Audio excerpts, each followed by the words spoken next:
The Toronto Blue Jays made the biggest free agent splash over the winter when they signed Roger Clemens away from the Red Sox. So far, their huge investment has paid off. Clemens is at or near the top in most of the American League pitching categories, including first in wins and ERA. Tonight, he faces a struggling Atlanta offense as interleague play continues from Skydome. The Blue Jays and Braves are next on the Superstation.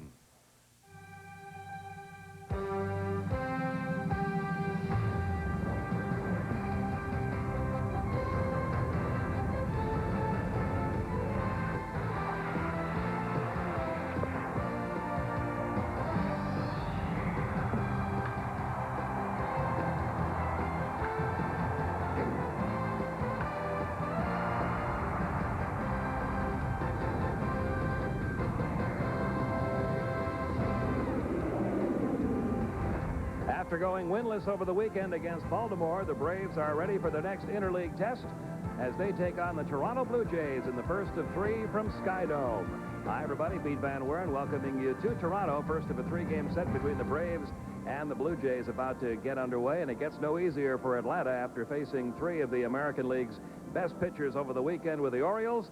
Now they get a chance to face Roger Clemens, who leads the American League in wins and in earned run average. Like it or not, interleague play is here to stay. And after the opening weekend, let's go down to Joe Simpson and Bobby Cox for some initial reactions. All right, Pete, thanks. Downstairs with Bobby Cox, a return to Skydome #1. But first, let's talk about interleague in general. What were your thoughts after the Baltimore series?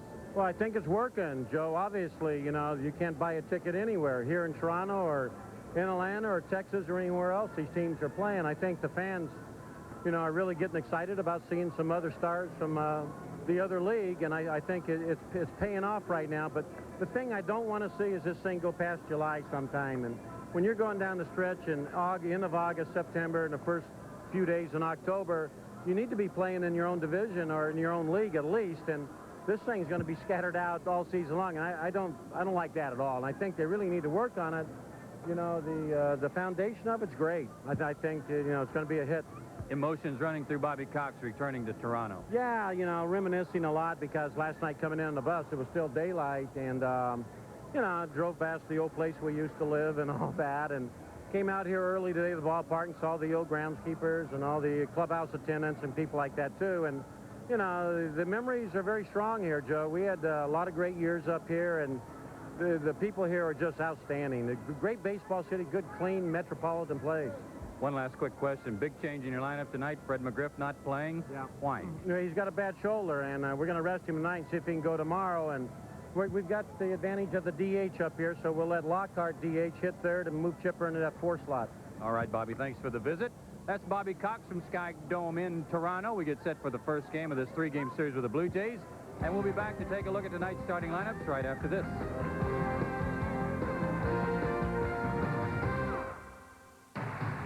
Welcome back to Skydome. The Toronto Blue Jays have taken the field, and here's the Atlanta starting lineup for the Atlanta Braves. As we told you, Fred McGriff not in the lineup, so this is the way it reads tonight. Lofton, Tucker, and Keith Lockhart at the top of the list. Lockhart being the DH tonight. Chipper Jones about cleanup.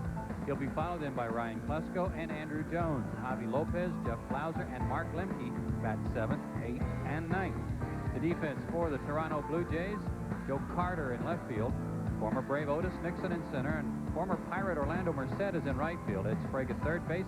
Alex Gonzalez, slick fielding shortstop, in there for the Blue Jays. Carlos Garcia, another former Pirate, at second. Carlos Delgado at first base. Behind the plate, another former Brave. Charlie O'Brien will do the catching for Roger Clemens, 34 years old, 6'4", 230, out of Houston, Texas. As you look at these numbers, they represent his numbers in his first 13 starts, averaging 7 strikeouts per contest. 11-1 on the year, a 1.94 ERA. As Pete told you, that leads the American League. And he's coming off a year with Boston in '96 where he went 10-13. So while a lot of people thought it was kind of a funny signing by the Blue Jays, the money they invested in a 34-year-old right-hander, he is certainly paying dividends. He has 2 complete games. Lost his first game of the year in his last start. The Mariners beat him 5-1, but he worked into the 8th inning, gave up 7 hits, 4 earned runs. He walked 3 and struck out 5.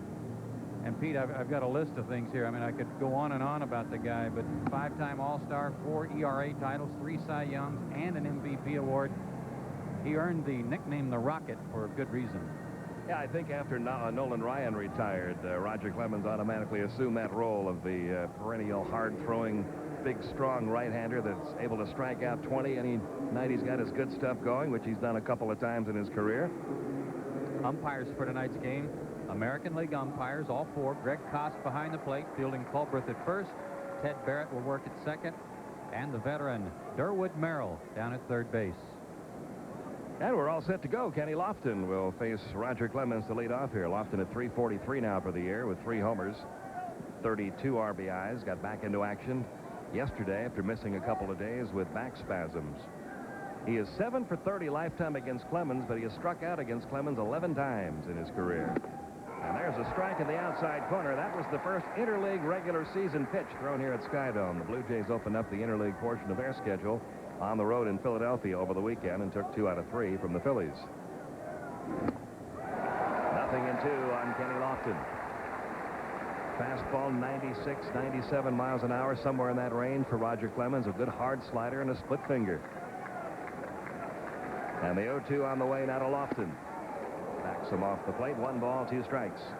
Split finger pitch, something he developed later in his career. Used to be mostly fastball, slider, and curveball. A ball and 2 strikes. Charlie O'Brien wearing that designer mask that he designed, giving the signs. And the 1-2 on the way now to Lofton. Just off the outside corner, 2-2. American League umpires, American League rules when you play in an American League ballpark under the interleague setup. So the DH employed tonight. Here's the 2-2 on the way now to Lofton. Grounds 1 to third. Fielded by Sprague. He throws across to first in time. Lofton retired, 1 down. And that'll bring up Michael Tucker. Tucker comes in with a 6-game hitting streak. He's hitting .308 for the year with 32 runs driven in. He's hit 4 homers. And he, too, has experience against Clemens, 3 out of 9 with 4 strikeouts.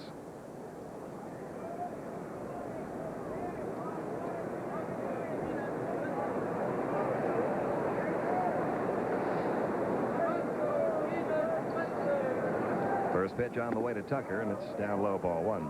Pete, this is a good pitching ball club. They rank at or near the top in several different pitching and defensive categories, but offensively, that's where they're struggling. Toronto not scoring enough runs to back up their good starting pitching, especially. Outside corner, 1 ball, 1 strike, and Michael Tucker. Yeah, you look at especially 2 of their starting pitchers, Roger Clemens and Pat Henkin, who have a combined record of 18-4. So without those 2, the Blue Jays could really be in some problems. As it is, they're only a game under 500.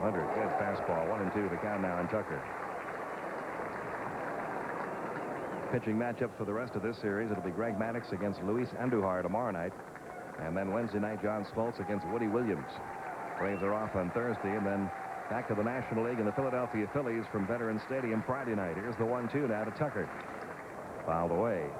Now ball and 2 strikes still the count of Michael. You mentioned 2 solid pitchers for the Blue Jays. They're still missing Juan Guzman, who started the year 3-5, but he's on the disabled list. They need him back. Still on the shelf. 1 man out, base is empty. Here's the 1-2 now to Tucker. He gets a piece of it, stays alive, a ball and 2 strikes. It's been raining off and on since late afternoon here in Toronto, so the dome's closed tonight. Skydome is one of those ballparks with a retractable dome. When the weather's nice, they can open up the roof and play in the sunshine, or nice mild evening air. When it's not so nice outside, they close it up and play in an enclosed stadium. Of course, the Braves came here for the World Series in '92, so this is a return trip for some. Right center field's going to hang up for Merced. The right fielder gets to it, 2 down. And now the designated hitter, Keith Lockhart. If you had made bets a week ago as to who the DH was going to be in the first interleague game for the Braves on the road, almost everybody was flip-flopping back and forth between, well, it'll be Ryan Klesko perhaps, or maybe Andrew Jones. It's Keith Lockhart. 240, couple of home runs, 13 RBIs. With Klesko moving to first base tonight, Lockhart gets the DH assignment. And he's had some success against Clemens, 5 for 13. Yeah. He, along with Lofton and Tucker, the guys who have faced him the most, Fred McGriff not playing tonight in his at-bats against Roger Clemens some years ago. In the air, left field, fairly deep. Back goes Carter, still going. He gets there just shy of the track. And it's a 1-2-3 inning for Roger Clemens. The Braves go in order. In the top of the first, Blue Jays coming up.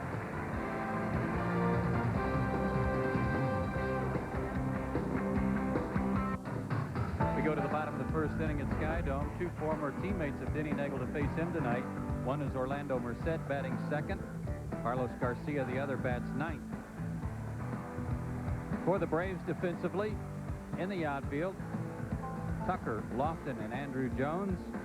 On the infield, Chipper Jones, Blauser, Lemke, and Klesko, who is at first base for the third time this year. Javi Lopez behind the plate, and Denny Nagel on the mound, 9-1 on the year. But in his last 10 starts, he's dropped his ERA from down around the 5 mark to about 2.5. And former Brave Otis Nixon leading off for the Blue Jays here. He's got an 8-game hitting streak coming into this one, batting .271 on the year. Still can steal you a base. He has 28 stolen bases this year. Otis's description of his season, as we were chatting with him before the game tonight, not doing too bad for an old guy. Yeah, for 38 years old, he can still fly. Fourth among active base stealers in baseball. He's got 526 career stolen bases. Played with the Braves from 91 through 93. 2-1 the count now, and Otis Nixon. He'll be followed by Orlando Merced and then Joe Carter. A lot of these Blue Jays with National League experience.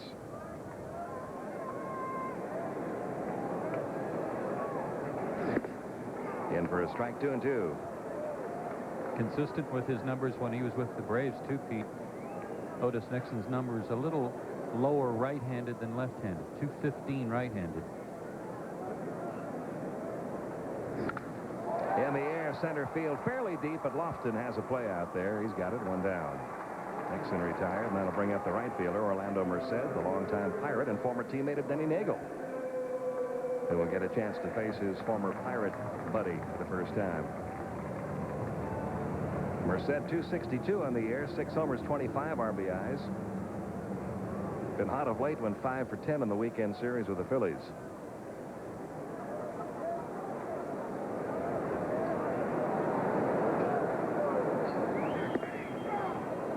There's a called strike, 0-1. He and Otis, two of the few guys in the Blue Jays lineup that have been hot. Everybody else really struggling in the month of June. Well, as you mentioned, offensively, this Blue Jay team has been really struggling all year. Another chance for Lofton. He runs this one down, 2 gone. And that'll bring up Joe Carter, who achieved a career milestone yesterday, picking up his 2,000th career hit. He is hitting .250 for the year with 8 homers and 35 RBIs. And isn't it unusual? He's played most of his career in the American League. Had a couple of years, of course, over in the American League or in the National League with San Diego. But he got his first major league hit in Philadelphia. He had the home run that won the World Series off of Mitch Williams against Philadelphia. And he got his 2,000th career hit in Philadelphia. Milestones in his career, even though he hasn't played that much in the National League. Takes a strike from Nagel, 0-1. He's got a lot of milestones, too. I was teasing him before the ball game. I said, when you get 2,000 hits, that either means you're pretty good or you're pretty old. He said, I think I'm a little of both, but I've still got a little left. Here's the 0-1 on the way. 0-2. Well, he has been able to experience a moment that many say has got to be one of the great moments in all sports. Winning a World Series on a final at-bat home run.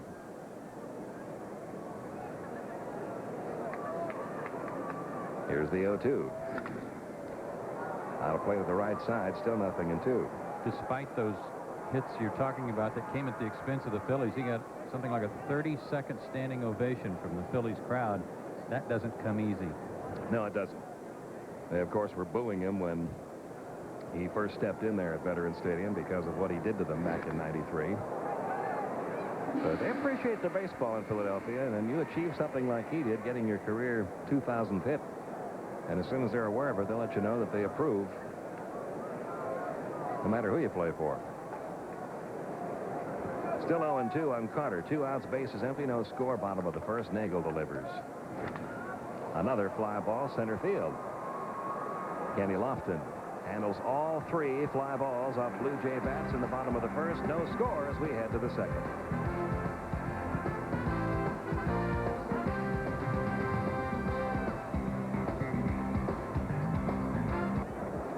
This telecast is authorized under broadcasting rights granted by the Atlanta National League Baseball Club and is intended solely for the entertainment of our audience. Any publication, rebroadcast, retransmission of the pictures or descriptions of this game without the express written consent of the Atlanta National League Baseball Club is prohibited. And as we go to the second inning, Chipper Jones, Ryan Klesko, and Andrew Jones do up against Roger Clemens. Chipper drills the first pitch on the ground by first baseman Delgado into right field. A leadoff single for Chipper Jones, giving him a 7-game hitting streak. And the first base runner of the night belongs to Atlanta. Ryan Klesko will be the batter. It's quickly how things can turn around for you, isn't it? Chipper couldn't buy a hit out on the road trip. Lunging at the ball, now he's got it back, and it's tough to get him out. His first at bat in this 7th game of the streak. He's gone 11 for 27 with 9 RBIs, 3 homers during that time. Got the average up over 290 again. Here's Ryan Klesko. He's still trying to battle his way out of a little slump. Hitting .245 now, 11 home runs on the year. Fly ball deep center. Otis Nixon, who plays deep, going back even deeper and can't get this one. On top of the fence, it bounces back into play. Around third, Chipper Jones heading home. There'll be a play at the plate. He's safe. And Ryan Klesko looking out there in center field saying, how'd that one come back? He'll get credit for an RBI double. It's 1-0 Atlanta. I'm kind of wondering the same thing. We've got a high vantage point from our booth here, and it looked like that it hit over the fence, but let's see if it hit right on top of the fence. Boy, what are the odds of that happening? And get right on top of the fence, then bounce back onto the field of play. And Chipper really had to fly around third base to score. Good relay by the Blue Jays. 33rd RBI of the year for Ryan Klesko, his 10th double. And now Andrew Jones batting .270, 4 homers, 15 RBIs, takes up eyeball 1. He's out in right field tonight. Nobody out. Klesko down at second.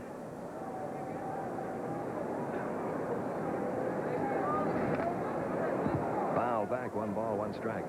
As hard as Ryan hit that ball, Pete, imagine hitting one above the glassed-in stadium club and hitting one just below the scoreboard in the open-air eating area that Carlos Delgado, a place where he hit one in batting practice the other day. Yeah, that's unbelievable. Here's the 1-1. Foul back 1-2. In a way, that's more unbelievable than the ball that Jose Canseco hit here. Up into the upper level in the left field side. He pulled that ball high, and it's not quite as deep down that left field line as it is to straightaway center. Panning from the area where Canseco hit his over into that restaurant. Just below Andrew's picture, they say, is where that ball went out. 2-2, the count now on Andrew Jones. That's a shot. It's got to be 50 or 60 feet, maybe 70 feet in the air above the 400 mark. Now the 2-2 on the way, and there goes Andrew Jones down on strikes. First strikeout of the night for Roger Clemens. And the batter will be Javi Lopez. That might have been a split finger pitch. Yeah. Took a sharp right turn going down a little bit too. Lopez comes in now with his best hitting streak of his career. 9 games in a row he's hit safely. His average now up to .311 for the season. Leads the club in homers with 12. Klesko down at second, 1 run in, 1 man out. That got to play 0-1. But this has been a season, Joe, for the long ball. Not maybe in the numbers that we had last year, but you had that Andres Galarraga clout down in Florida. And then last night, Henry Rodriguez of the Expos brought the Dave Kingman rule back into effect at Olympic Stadium. Hit one off the roof. I hit that concrete ring where only the second time that's ever happened in Montreal. Where the pad sits. 1 ball, 1 strike. They had to paint a line on that thing when Dave Kingman did it once because the umpires didn't know what to do with it. 1-1, the count on Lopez.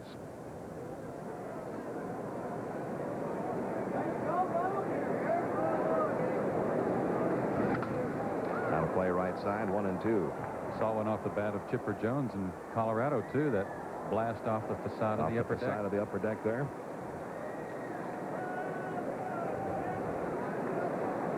Braves are on the board trying to get something going here. They've lost 4 in a row for the first time all year.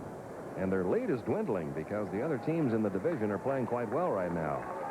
Florida just 2.5 back. Montreal's won 9 in a row. They're only 3.5 out again. And don't count out the Mets, who are only 5.5 out.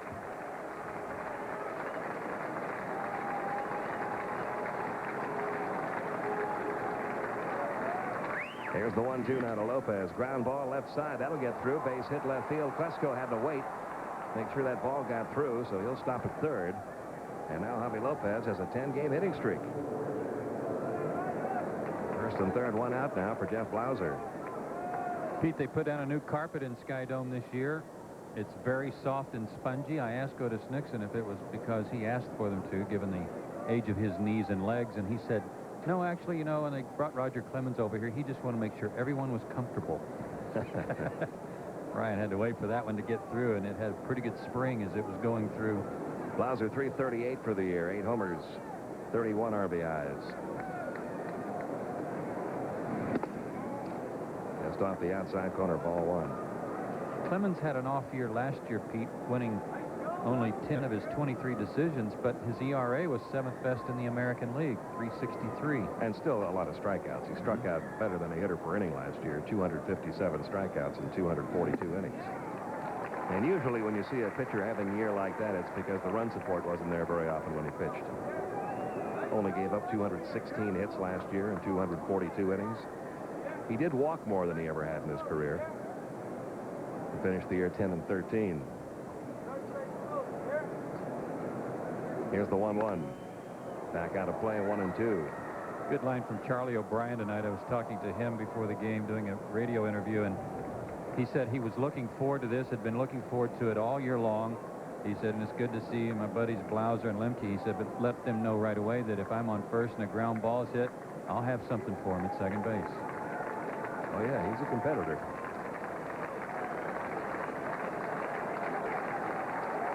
One ball, 2 strikes on Blauser. Strike 3 inside corner. Second strikeout of the night for Clemens. Out number 2 in the inning. And that'll bring up Mark Lemke. Let's take another look at it. He tried to run the ball in on his hands. Pretty good pitch. And Charlie did a good job of framing it.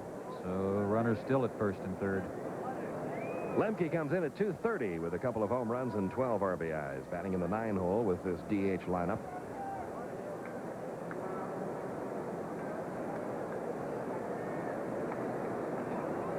First pitch to Mark is a strike outside corner, 0-1. Pete, would you agree that during the stretch, last 17 games, the Braves are 7-10, hitting within his scoring position when they've had the opportunities? That's been the killer. I think by far that's been the biggest problem the last 3 weeks. Because the pitching has been good, the bullpen for the most part has been good. Braves have had opportunities so many times over that 17-game stretch to break games wide open with big innings. In situations like this, you get a run in, you got guys first and third, only 1 out when the runners initially were at first and third. Now there are 2 outs. And you'll settle for 1 more. Right. Forget the big inning. Let's see if he can get 2 runs in the inning instead of just the 1. And there's a liner toward left and by Gonzalez, and that'll get home run number 2 of the inning as Ryan Klesko scores. Base hit for Lemke, drives in his 13th run of the year. 2-0 Atlanta. A base hit from the 9 hole. Braves aren't strangers to that. Pitchers do a good job from that spot in the order, but tonight it's Mark Lemke. Hit it off the end of the bat a little bit, but he hit it in a good spot, and Gonzalez couldn't reach it. So the Braves have strung 4 hits together here in the top of the second, have scored a couple off Clemens. And Kenny Lofton steps in again. He grounded out to third to lead off the game.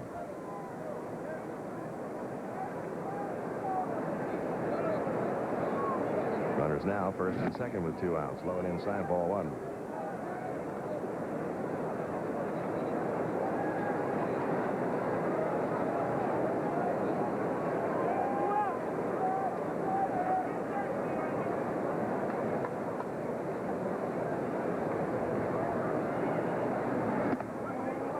Just off the outside corner, 2-0 now on Lofton. Kenny's 7 for 31 now against Clemens after his ground out in the first inning. but 11 of those 31 at-bats have been strikeouts, so he's gotten his share of Ks against the big guy. 2-0 on the count. Well, this guy's got some incredible numbers in that strikeout department. You saw his career strikeouts a little while ago. He struck out 20 twice in a game, and the thing that's so impressive about that, he did it once in 1986 against Seattle when he was 22 years old. 10 years later, did it again against Detroit, 32 years old. In the air by Lofton to left. Carter drifting back. He's under it. He's got it. And Lofton is the third out of the inning. But the Braves on the board with 2. It's 2-0 Atlanta as we go to the bottom half of inning 2.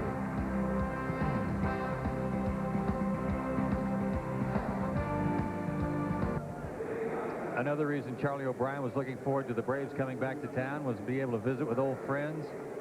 This was at 3:45 this afternoon. And I am told that they eventually had to tell Charlie to go away. Well, you see, the years he was there, of course, these two teams, Toronto and Atlanta, have a lot of connections. Bobby Cox, of course, managed here. The two teams playing each other in the World Series in 1992. Now you've got Otis Nixon and Charlie O'Brien over here playing with Toronto. Ed Sprague leading off here in the second against Denny Nagel. He might be the Joe Carter for Atlanta fans. Yes, that home run he hit in the World Series against the Braves was a killer, wasn't it? Back at the old Atlanta Fulton County Stadium. He's in a slump right now, though. 7 for his last 44 with no home runs. And this one popped up into shallow right. Lemke called off by Andrew Jones, who makes the catch, 1 down. And, of course, the Blue Jays manager, Cito Gaston, had a couple of spells during his playing career with the Atlanta Braves. He's a very popular player wherever he played and a very popular manager. Good guy. He hasn't changed much in 15 years, has he? He looks the same as he did when he was playing, pretty much. Carlos Delgado will now step in, hitting .295 with 12 homers.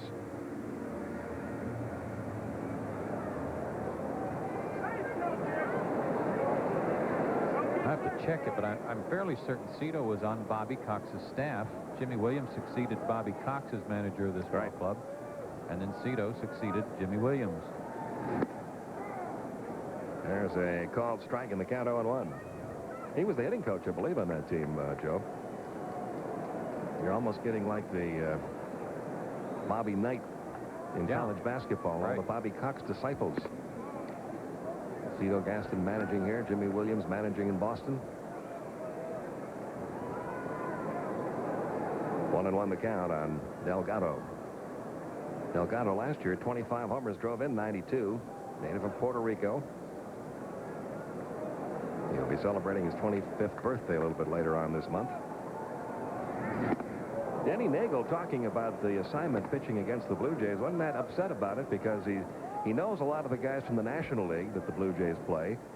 And some of the others he's faced a lot in spring training when he was over at Pittsburgh, because Pittsburgh and the Blue Jays hook up a lot during spring training. There's a fly ball hit out to left field where Tucker waits for it. 5 outs, all on fly balls. 3 to center, 1 to right, 1 to left against Denny Nagel. And now Benito Santiago will step in. And here's a guy that when he was in the National League owned some of these Braves pitchers, including Denny Nagel. 7 for 16 with 3 homers lifetime against him. I always thought that he had a great approach to hitting the left-handers on the Braves staff, Avery and Tom Glavine especially. He was not afraid to look for the ball away and drive it to right center. I can remember a lot of line drives to right center and some home runs to the opposite field off Glavine and Avery. He's been struggling a little this year, hitting just .218, but lately he's been hot. A 7-game hitting streak with 8 hits over that span. Lines this one beyond Blauser's reach. Base hit left field. And Santiago becomes the first Blue Jays base runner of the night. Now here is Charlie O'Brien. Santiago, the designated hitter. Charlie O'Brien catching tonight. He brings a 5-game hitting streak into this one, hitting .266 for the year. You saw that exchange at first base between Klesko and Santiago. We saw some of that between the Orioles and the Braves over the weekend, and I think that's part of interleague play that's nice to see too. It's a little refreshing. Some of the interaction in the players during the game. Nagel gets the fastball by O'Brien. The count 0-1.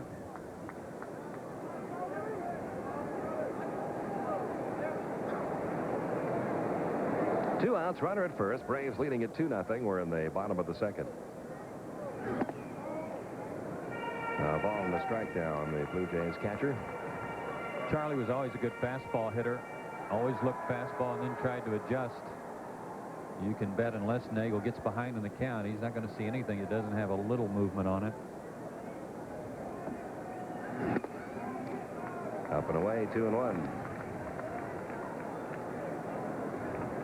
O'Brien 1 for 3 in his career against Nagel.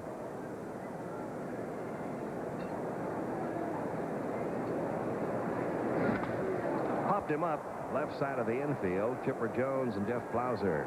It'll be Chipper Jones right on the line. And that's out number 3 in the bottom half of the second. Eddie Nagel's been popping up all the hitters. All 6 outs on either fly balls or infield pops.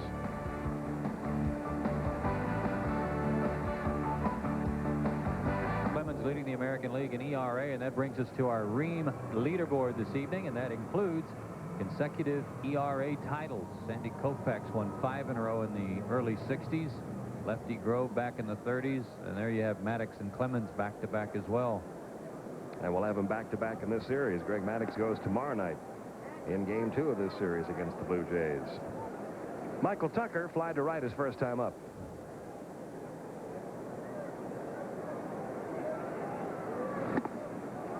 One ball, one strike.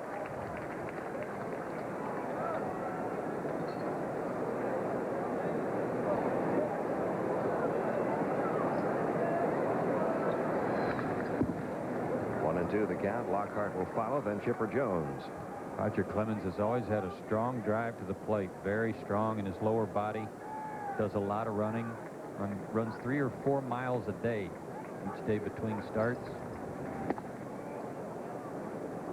2-2, a lot like Tom Seaver with that leg drive, but Seaver changed as a pitcher as he got older. Clemens hasn't. Clemens has been able to maintain, like Nolan Ryan did, that aggressiveness with his fastball. Seaver became more of a finesse pitcher in his older years. Clemens covering at first, going to be close, didn't get him. Tucker beats it.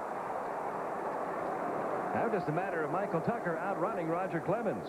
Garcia got to the ball all right, but Clemens couldn't beat Tucker to the bag. Good play on all parts. You're right. Clemens was a little slow getting there, but let's give Michael Tucker some credit too. We've talked before about how he hustles down the line, puts his head down and runs hard. And here's another example of it. It earns him a base hit and a good call down there by Fielding Colbreth. Hit number 5 for Atlanta, and here's Keith Lockhart. He flied to left his first time up.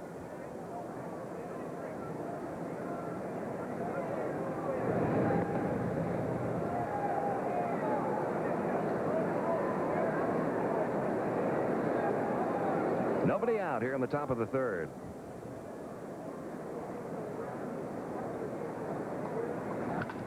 Grounds 1 to first, up with the Delgado, goes to second, in time there, back to first, double play, nicely done by the man in the middle, Alex Gonzalez. 3-6-3 in the double play. I think Delgado may have been a little upset with himself for not getting to that ball that Tucker hit. Put a real good throw down there for Gonzalez first of all, and then after they turned the double play, then he threw the ball into center field over the head of their second baseman, Carlos Garcia. I think he was a little angry still. 2 outs now, bases empty for Chipper Jones. His base hit leading off the second got the Braves 2-run third started. Also gave Chipper a 7-game hitting streak, up to 293 now for the year.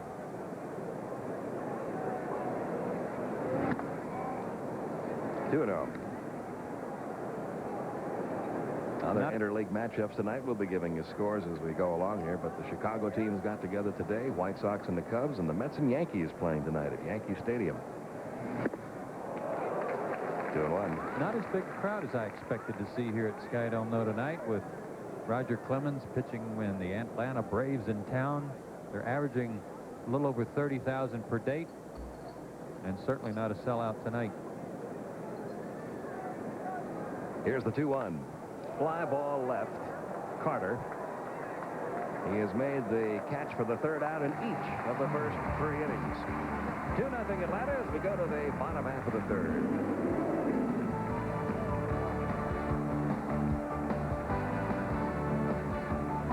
Expos scoreboard. Here's that score Pete was telling you about. The Cubs beat the White Sox at Comiskey Park today, 8-3, and they beat their former teammate, Jamie Navarro. Florida leading Detroit. Cincinnati at Cleveland. Rain, what's new? Philadelphia and Boston tied at 1 at Fenway Park. And the Mets leading the Yankees in the second inning, 3-0.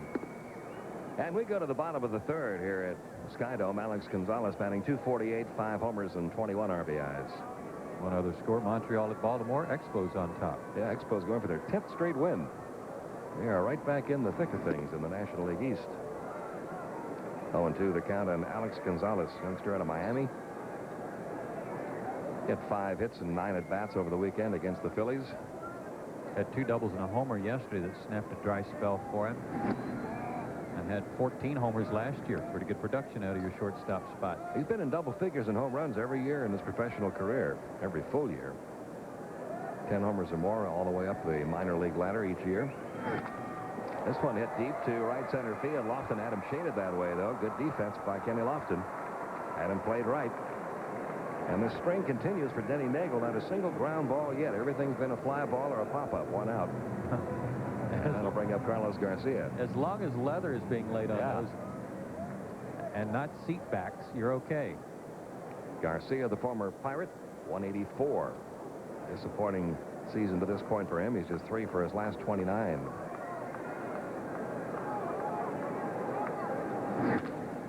One hop to third. Jones across to Klesko, and very quickly 2 down here in the last of the third. Back to the top of the order now, Otis Nixon.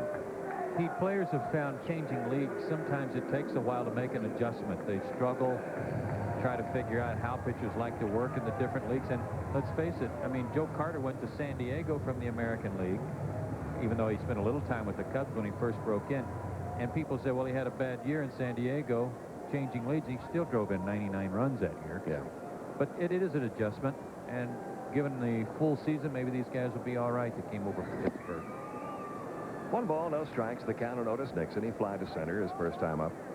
You've got all the different pitchers you've got to get used to playing. You've got all the new ballparks you've got to get used to playing in. Just to get comfortable. Just like moving into a new house. It's going to take you a while to learn the neighborhood. Ground ball to short. Blauser. Nice play on the first. 1-2-3. Go the Blue Jays in the third. Denny Nagel's given up just 1 hit over 3. 2-0 Atlanta.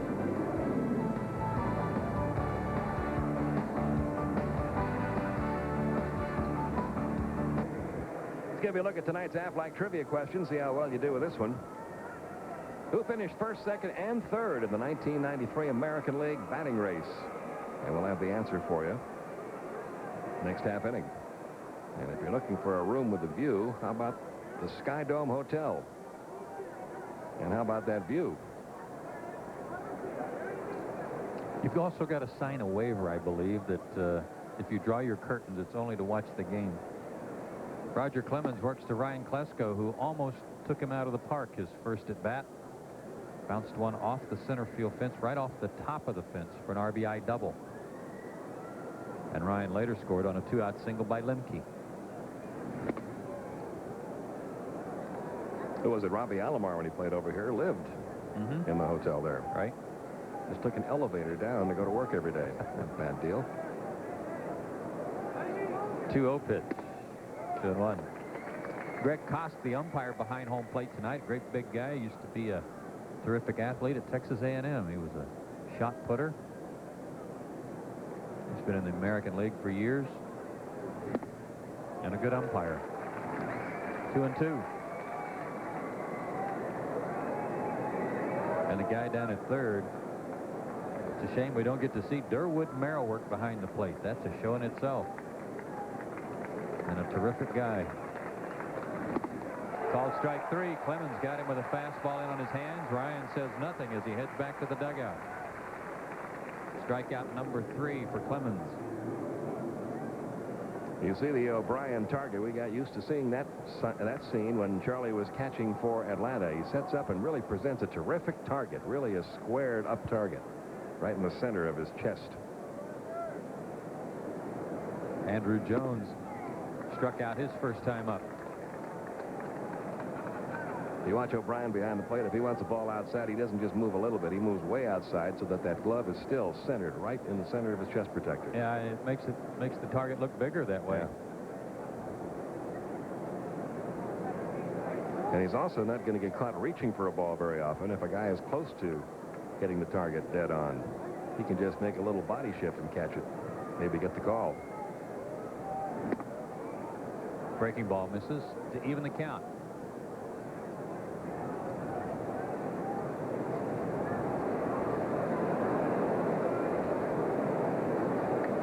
.268 average for Andrew. Called strike 2.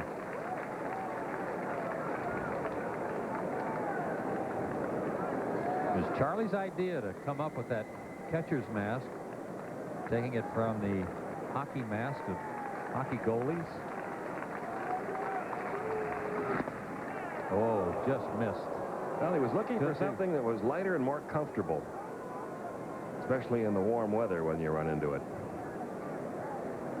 I don't know how much more comfortable that is, but I guess it's lighter. And you're able to splash some logos on there from your home team. 2-2 pitch. Struck him out. Fastball riding in on his hands. That's the pitch that's been most effective for him, and that's 4 strikeouts. Got Andrew Jones twice. Got him on the same pitch both times. 4th strikeout of the game for Clemens. And Javi Lopez up there singled his first time, extended his hitting streak to 10 games. And with each additional game, he establishes a new career high. And that one nailed him right on the back of the left arm. 6th batter this year that Clemens has hit. He's not afraid to pitch inside, as we have already seen.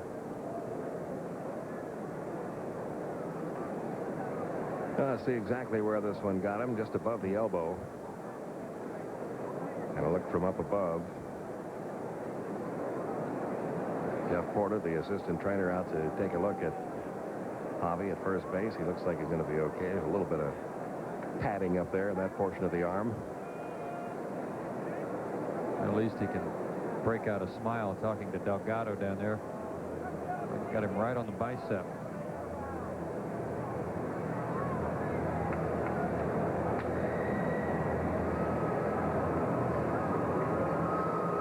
He's all right. Yeah, he'll be okay. And Jeff Blauser, the hitter, struck out his first time. 2 out, runner at first. Braves leading 2-0.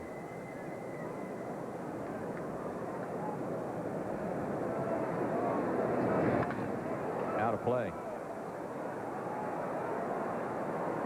I guess this is one of the first stadiums, Pete. It opened in '89, but one of the first to incorporate restaurants and all kinds of other activities within the stadium aside from just the baseball game. Yeah, this was really a very unique place when it opened. It was the one-of-a-kind institution with inviting some of the franchise restaurants and franchise fast food parlors to serve food in the ballpark.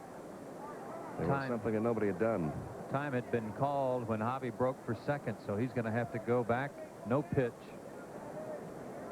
And it might have been called by Charlie O'Brien. Charlie O'Brien probably knows Blauser and Lemke especially as well as anybody, and some of these other Braves hitters as well. But he used to locker next to those guys over in the old stadium. They'd talk about hitting, talk about what it took to win. He knows about his approach.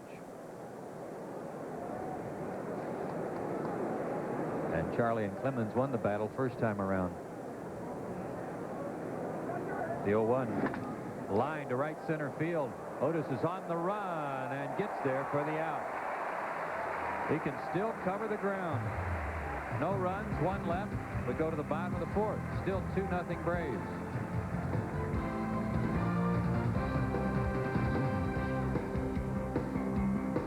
Let's give you the answer now to tonight's Aflac Trivia question. The question was, who finished 1st, 2nd, and 3rd in the 1993 American League batting race?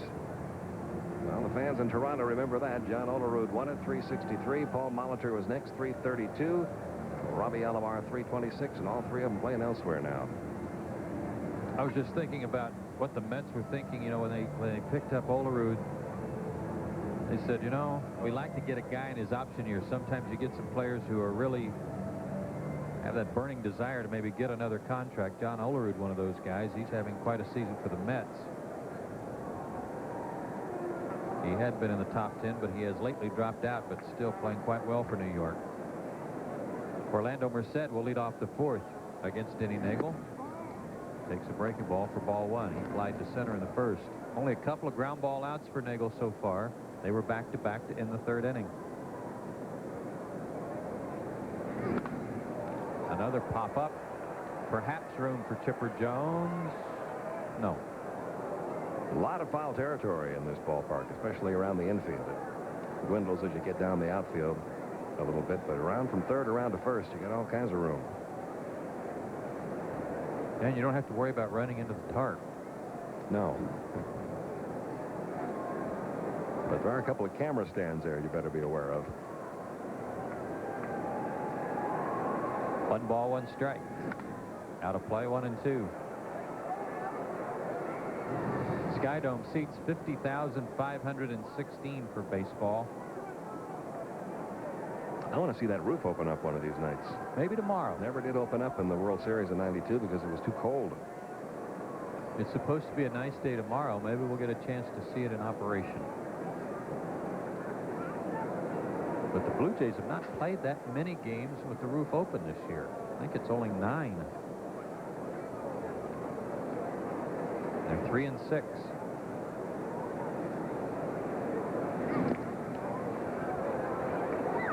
Two and 2.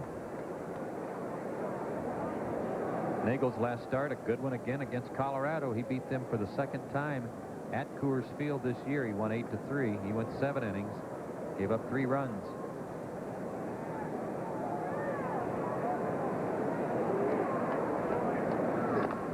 Off the plate and foul. Have you ever run into a player, Pete, as loose as Denny Nagel is between starts and is absolutely diabolical looking as he gets during the game? When the game begins, he's an entirely different person. And Leo Mazzoni said at first that kind of scared him about Denny Nagel because he didn't realize he would be like that once the game began. He thought he'd be that easygoing guy all the way through. But he really changes and becomes a very, very intense competitor once the game begins. He just has that tremendous focus and look of concentration when he's got that hat pulled down over his eyebrows. He is locked in. And between starts, life of the party. Still 2 and 2 to Merced. Took a little off. That's foul past Alfredo Griffin, the first base coach.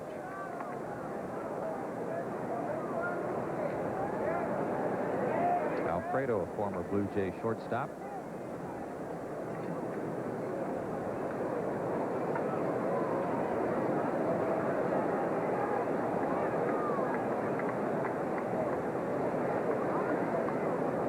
Merced, a former switch hitter, started hitting just left-handed a couple of years ago. Right side was not paying off for him. Off of Nagel's glove, Blauser gets it and throws him out. Look at that stretch by Klesko.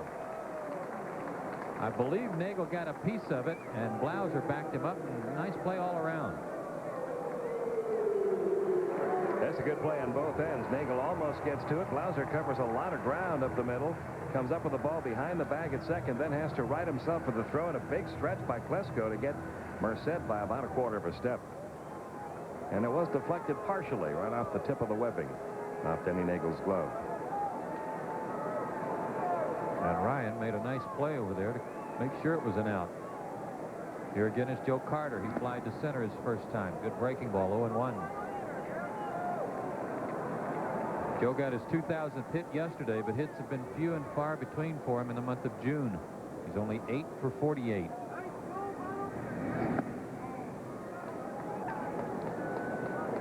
One and 1 the count. Out of Millwood High School in Oklahoma City. In the air to center. Lofton's been a busy guy. He'll handle this one. 2 down. Lofton had 3 putouts in the first inning. one in the third and one so far here in the fourth.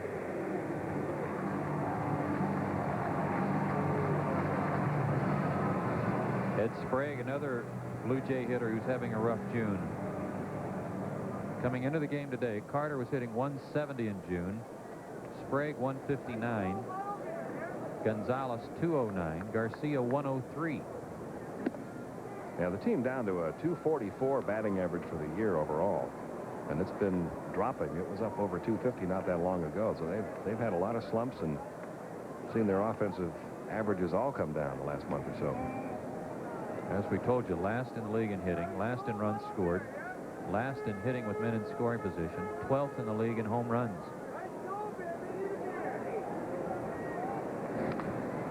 That's going to reach the seats. 1-2 the count. The Blue Jays also made a player move today. They released the veteran Ruben Sierra, who they had signed after the Reds let him go, and they called up Tomas Perez. It's the fourth team that's given up on Sierra in the last 2 years.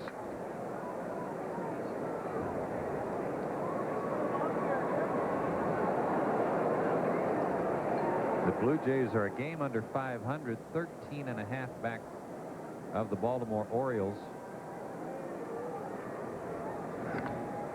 Off the thumbs into shallow left. Blauser calls for it. He's got it. And another 1, 2, 3 inning for Denny Nagel. Pitching quite well in his first start in an American League ballpark since joining the Braves. We go to the fifth, 2-0 Atlanta.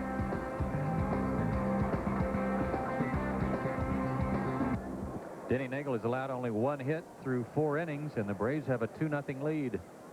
The only base hit for Toronto, a bouncer to the left side by Benito Santiago.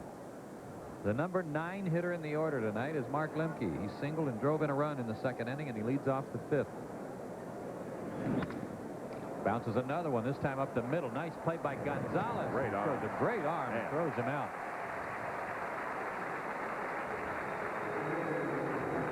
This guy did something that no one had done since 1927 last year. Watch this guy throw.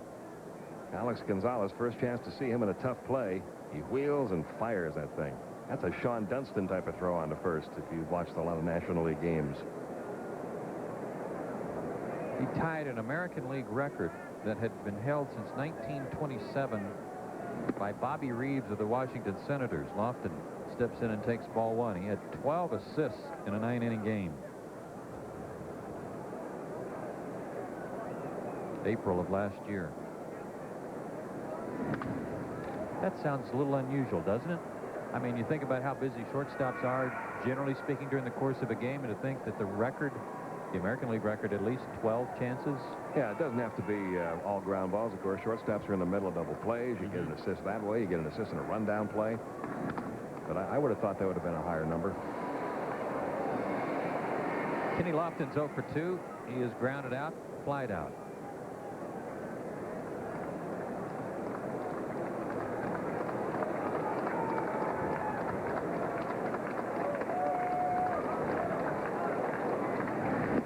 Struck him out.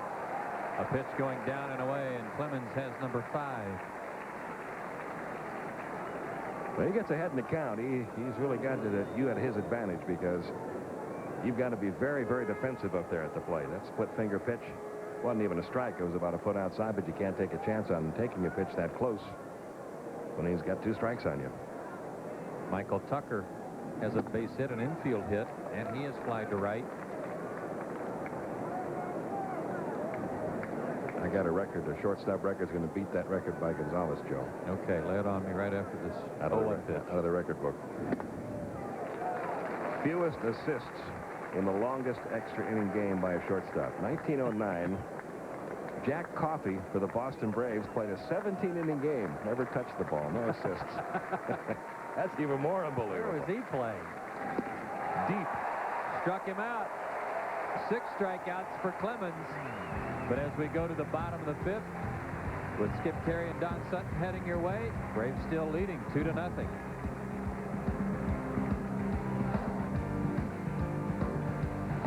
Ball game Braves lead it 2-0, and it's been pitching, pitching, and pitching. Good matchup for 4 straight days. Roger Clemens having a little trouble getting untracked early, but Denny Nagel is doing himself one fine job. He is, and he's doing it with fly balls, which is very unusual for him. Let's hope he can keep it up. And we go to the bottom of the 5th. Carlos Delgado will lead it off. We saw this guy, Joe and I, Don, a couple of years ago in an exhibition game up here. There's a strike to him. Hit one off that Hard Rock Cafe window out in deep right. That is a pretty hefty poke. It's got to be 440, 450. Easy.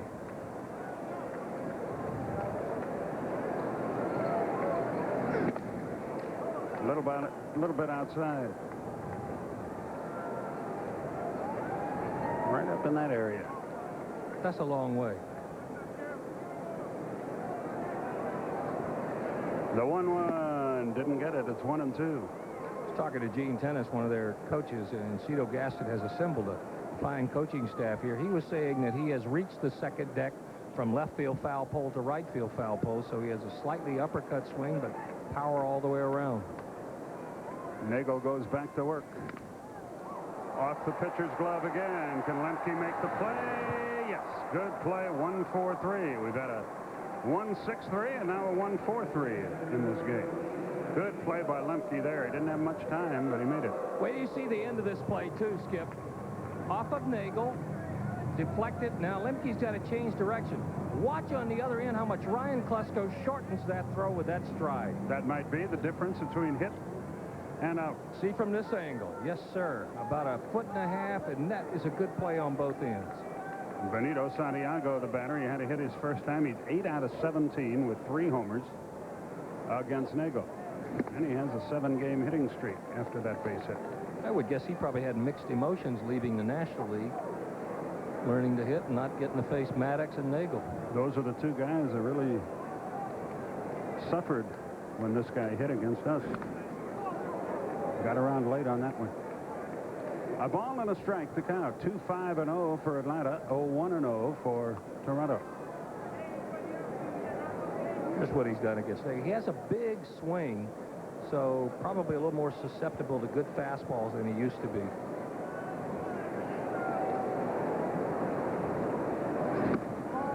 Just missed inside. 2 balls and a strike. A couple of pitches that were up in the strike zone and called strikes seemed to dismay Atlanta hitters, but for the most part, I think Greg Koska's done a good job. That's his reputation. Very consistent. 2-2 the count. Gets his nose right down in there on that strike zone. 2-2 the count. He's a guy, too, Skip. You would like his demeanor when things kind of get going, because he has a very calming effect. Similar personality to Eric Gregg. Guys who keep the game in control and don't lose their cool.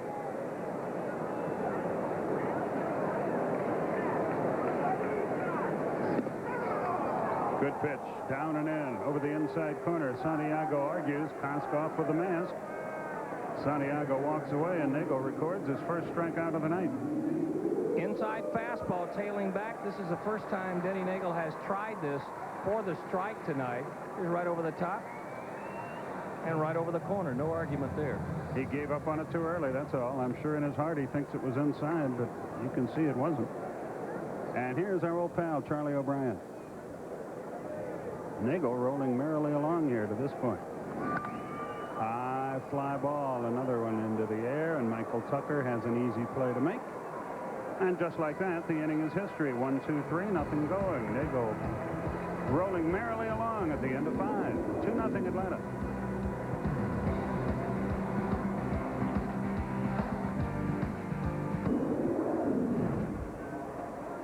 As we head to the 6th inning, let's run through our Budweiser game summary. As Skip was telling you, a different sort of night for Nagel. He is working on a 1-hitter, but 10 fly ball outs. Roger Clemens, no walks, get the strikeouts going. Klesko and Lemke responsible for the 2 in the 2nd inning, and that's our ball game. That's our Budweiser game summary. 2-0 Braves. Okay, Don, and as you were doing the Budweiser game summary, I was scanning the windows in the hotel, and all is clear. Good. That's where fans watch the game, isn't it? Or is that where fans look to watch the fans? Used to be that. Now it's the fans are watching the game, at least to this point tonight. We'll keep you posted. Keith Lockhart will lead things off in the 6th inning. There's nothing to the rumor that they filmed the naked truth. No, I don't think so. I think it was my dad who first said, you can't beat fun at the old ballpark. And boy, was he right. And that was before the Sky Dome, too. That's right. The pitch to Lockhart. Strike called over the outside corner, 0-1.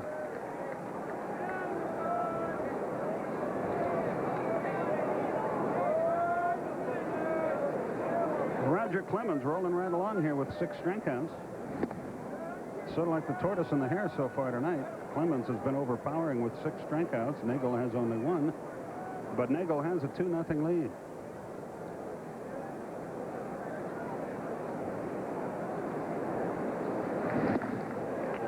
Lockhart doesn't get it. They say at 34 he still throws almost as hard as ever, but that pitch right there has made him a complete pitcher. Split finger fastball. He has a good breaking stuff.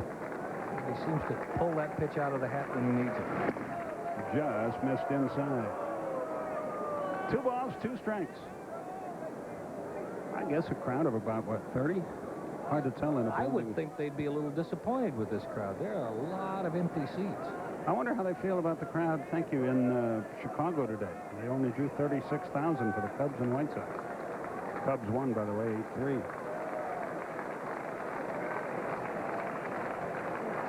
The 2-2 pitch. Bounced foul. And a fan comes away with the souvenir. Nobody on, nobody out. 6th inning. Same 2 teams tomorrow. Greg Maddux, Luis Andujar, John Smoltz, Woody Williams on Wednesday night. Strike call. Lockhart knew it over the inside corner. That is 3 strikeouts in a row for Clemens and 7 in the game. And 5 in the last 2 1/3 innings. Here's some scores, some of the games you were talking about. Florida just 2.5 out. They hope to start that game in 15 minutes, by the way. That's well hit to right field. That ball is going to be out of here. Home run, Chipper. And it's 3-0. And he continues his good work. He's 2 out of 3 with 2 runs scored. Home run number 9, RBI number 49. I think that is a big swing, and this may be a big ball game for Chipper Jones. He's been having trouble turning on inside pitches.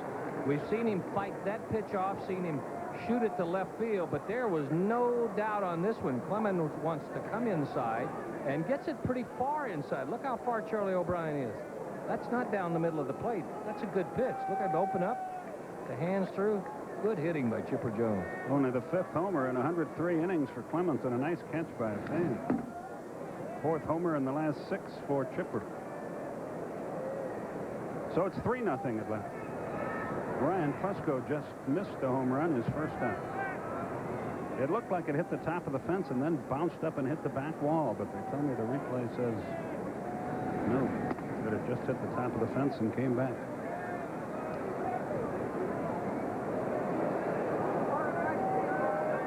Ryan was called out on his other plate appearance. Clemens is ready in the 1-1 pitch.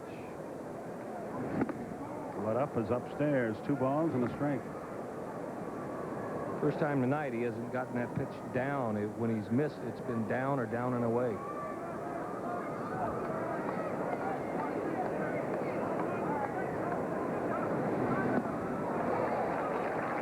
Two and 2 the count. Is Charlie wearing that new mask? Yeah, that's the one he designed. It's almost like the hockey goal. Keep an eye on Charlie O'Brien just before the pitch. He'll give the sign, then take a look at Klesko to see if he's sneaking a peek. Watch him take a look right after the sign. He stays alive, still 2 and 2. Some hitters, when they swing the bat back, will want to maybe sneak a peek on location. Every now and then you'll catch a catcher who'll give you the sign, and just before the pitcher starts home, well, he'll sneak a peek at the hitter. I like the thing on the top of the chest protector, too, trying to protect the Adams apple. Threw it right by him. Fastball. Strikeout number 8 for Clemens, second out of the inning. High fastball, good movement, running out away from Klesko. Here's what it looked like from up top. Did it get plenty of the plate? Almost right down the middle. But with a lot of action, boys. You can see why he's won all those games and struck out 20 men twice in his fabled career. Popped up. Charlie a long way to go, but he runs out of room. 0-1. Andrew has struck out twice, but he needn't feel badly about that. He's not the first guy that's been fanned a couple of times by this fella. Clemens, the first player at the University of Texas to have his number retired. And that number was 21. He still wears it.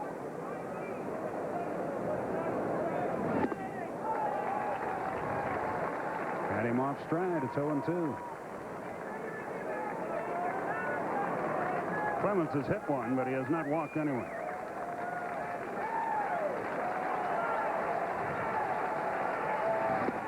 Strike 3 called, outside corner.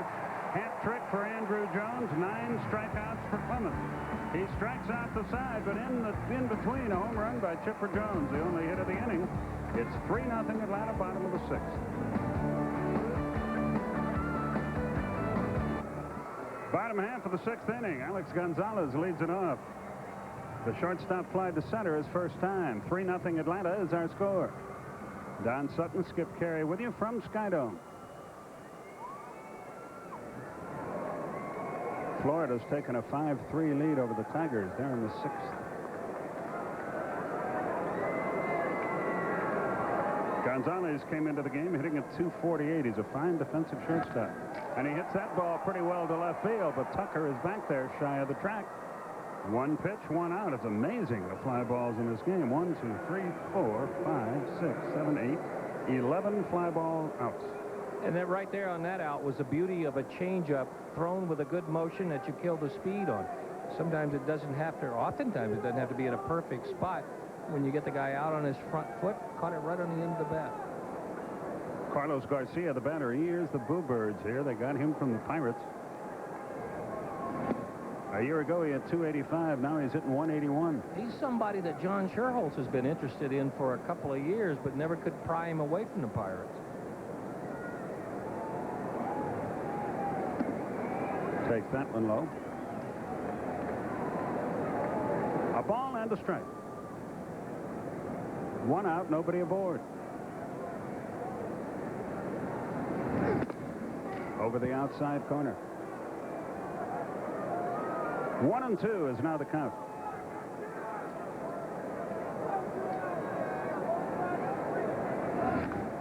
A weak swing, but he stayed alive.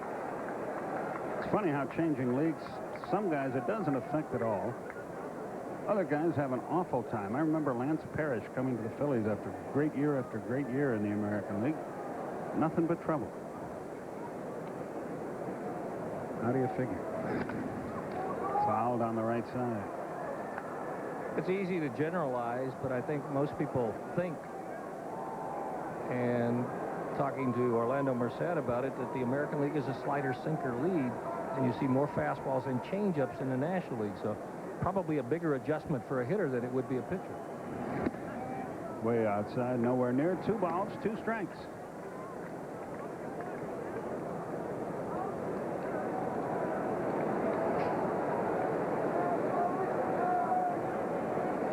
One out, nobody on. The right-hand hitter waits. Hit hard and fair into the left field corner. Tried to come in with a fastball, didn't get it in far enough. Runner at second, 1 out. Garcia, a solid double just inside the line. Down and in, watch it come down the line, just inside, got him out on the front foot. But he's looking more and more like a guy who likes the ball down in the strike zone. Tucker played that about as well as you can. Not unfamiliar territory for him, but it's a double routine. Otis Nixon is the batter. He is flied to deep center and grounded short. First Blue Jay to reach second base tonight is there right now, Carlos Garcia. He has their second hit of the game. First time they've had a runner at second, so Denny Nagel and Javi Lopez had to do a little quick memory work on the signs. on the outside corner. Might have caught a break there. It's 0-1. Otis didn't like it. Nixon stole 54 bases last year. He has 28 already this year, and we're not at the halfway point yet. He got off to a dreadful start. But he came into this game hitting .271, and he can still play center. And he hits that ball hard to right, but Andrew Jones is right there. 2 down. 12th fly ball out. 2 out in the inning, and Orlando Merced the batter. Like Garcia, Merced, a former teammate of Denny's at Pittsburgh. Merced is flied to center and hit one back up the middle that was deflected by Nagel, and Blauser made an excellent play on it. I think he had a little trouble getting on track. He got off to a slow start. The average up to 260, but about 300 of that he's been hitting since June 1st. 3-6-0 for the Braves, 0-2-0 for the Jays. Outside, 1 ball, no strikes. They tell me that the weather forecast is excellent for tomorrow, and that in all likelihood the dome will be open, which would be great for Atlanta fans. We'll get to see it both ways.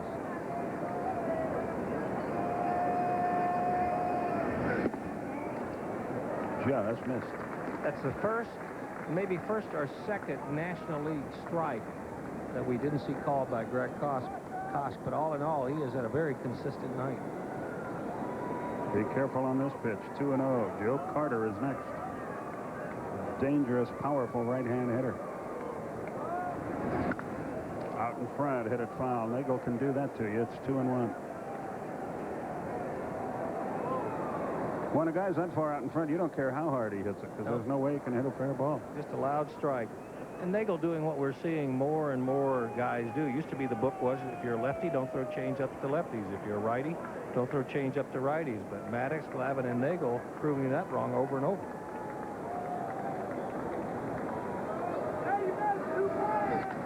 High drive into left center field. Lofton is there. Yet another fly ball out. And the inning is over. This is an amazing night for Denny Nagel. 1 hit, no runs. No errors, 1 left at the end of 6. Braves lead it 3-0.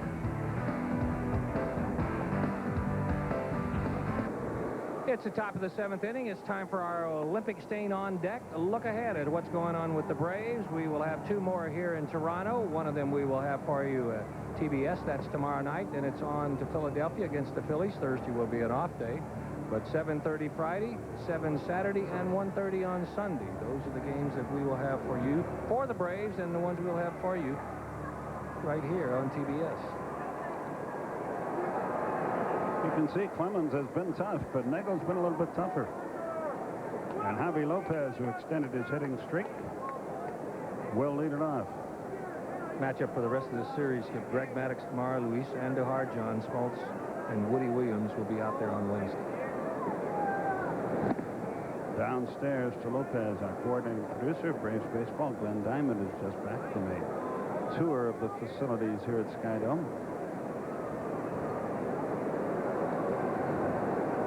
The pitch.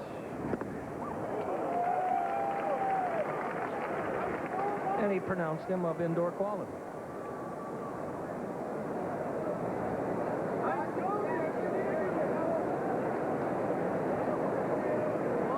So many lines.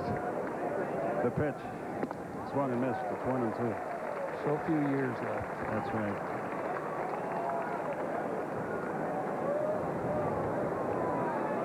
Javi 1 for 2. Well, 1 for 1. Actually got hit by a pitch his other time. Just above the elbow on the left arm.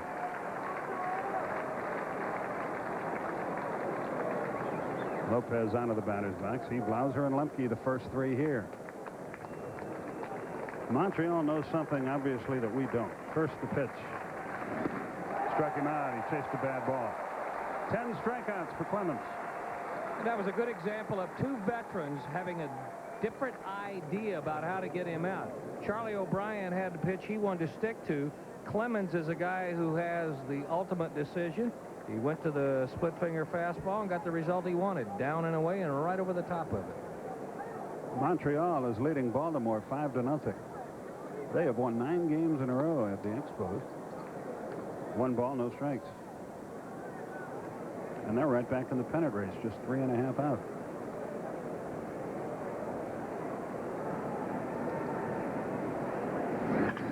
That ball's pretty well hit, but on the run is Carter, and he's got it. 2 down. Blauser's hit the ball hard twice tonight, has nothing to show for it. A couple of good at-bats from Mark Lemke tonight. Some good hitting in the second inning to drive across the second run. And although he didn't get on base, he hit a ball sharply to shortstop his second time up, and hopefully Mark getting much more comfortable now after that time off with the problem in the eye.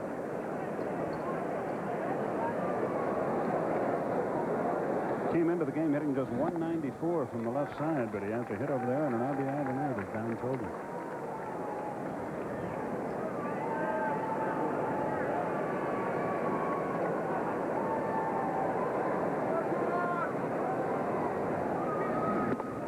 Is Clemens' strikeout high for the year. And if I can read these notes correctly, that means it's the 70th time he has struck out 10 or more. He's pretty good, folks.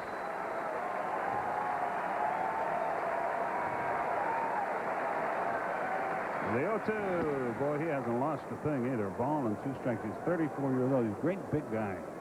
6'4", around 230. A big, strong man. Reminds you in a way of Nolan Ryan. Yes. Similar mechanics, too. Watch the high leg kick and the tuck with the left leg. Got it. Took something off. He strikes out his 11th man, and he gets him 1, 2, 3 in the 7th. We go to the bottom half with the Braves on top, 3-0.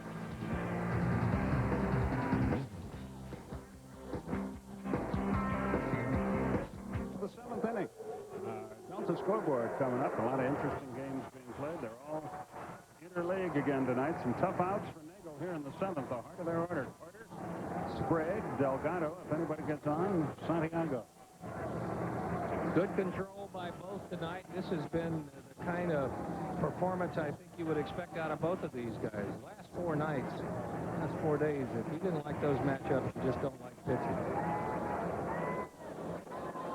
This team has not been hitting very well at all, and they haven't hit tonight. Joe Carter leads it off. He has flied to center twice.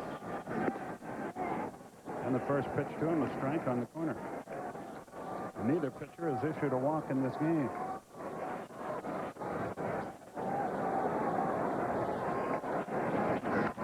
Line down the right field line. Fair ball into the corner. He's going to slam on the brakes, and a good thing he did. Chipper Jones, or rather, Andrew Jones would have gunned him down. You have 2 of the best throwing arms in baseball, Orlando Merced and Andrew Jones. Andrew Jones hasn't had the experience or the opportunity, but give him a chance. You're going to see him have a lot of assists. Good pitch by Nagel on the corner. And quickly, Andrew plays the carom, which comes right off the front of the bench of the stand. Sometimes that can kick right straight back out in the field. But very wisely, Carter had to play in front of him, so he knew what was going on. As a team, the Blue Jays come into the game hitting just 244 on the first pitch to Sprague, a little outside. He has flied to right and popped to short. Boy, double play would prove helpful right here. This guy can hurt you. He has 10 home runs.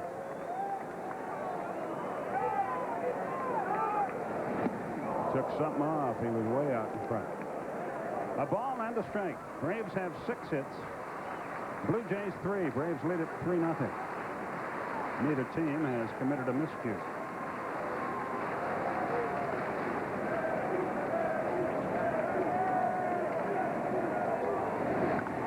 Tap toward third, but foul. Nick Leyva makes the play, the third base coach. Good coaches on Cito Gaston's staff. Alfredo Griffin, Jim Lett, Nick Leyva there you talked about. One of the nicest men you'll ever find right there, number 3 from the right. Willie Upshaw, who was a fine hitter here. Mel Queen, Gene Tennis down in the bullpen. Some names that I'm sure are very familiar to National League baseball fans. And our old friend Cito Gaston, a former Braves player. Base hit left field. Tying run comes to the plate. And we might see some activity in the Atlanta bullpen.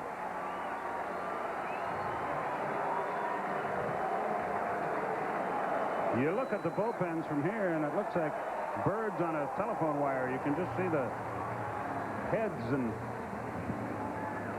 shoulders of the pitchers. But nobody has stirred yet.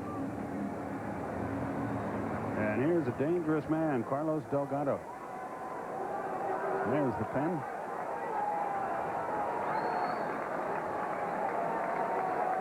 Delgado tonight. Slide to left and grounded out to Lemke. Deflected by Nagel. Then he steps back off the mound. Toronto a game under coming into this one. Javi with the sign. The runners lead high. 1 ball, no strikes. This is only a 7th start for Delgado Skip against left-handed pitching, and one of the reasons Cito Gaston is starting to play him more against lefties is that he is hitting .324 in those last 6 ball games. So a guy who's doing that when you, as you pointed out, a struggling ball club offensively, you got to run him out there. Line to the center. Lofton is there again. Yet another fly ball out. And the runners stay right where they are. Boy, he is living I'm taking nothing away from Nagel. He's pitched a great game, but he's really living a charmed life because so many balls have been hit in the air. And that pitch right there, a good example, because that was a breaking ball upstairs that he got away with. Normally, that's the kind of pitch that either finds the gap or finds the fence somewhere. Take a look at where this pitch is. Above the belt, out over the plate. Ooh. That is a hanger. But he lived to tell the story. Now here's Santiago. 1 for 2 and 8 for 18 in his career with 3 home runs against Nagel. And don't think for a moment Denny Nagel doesn't know it. 13 fly ball outs in this game. Sometimes Santiago, too, getting late in the ball game, will try to hit the ball to right center field. Outside, 1 ball, no strikes. You can turn a double play. Runs pretty well for a catcher, but not well enough on this artificial surface. If he hits a ground ball right at somebody, you can turn it over.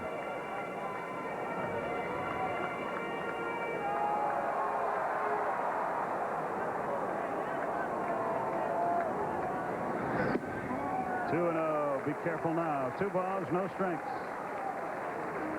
The web is slowly tightening around Denny Nagel here. But Denny is one of those guys that's not going to give in. He's not going to just say, okay, 2-0, I'm going to throw you something there for you to hit. He's still going to try to make his pitch. 2 on, 1 out. And his pitch in this situation should be down and away.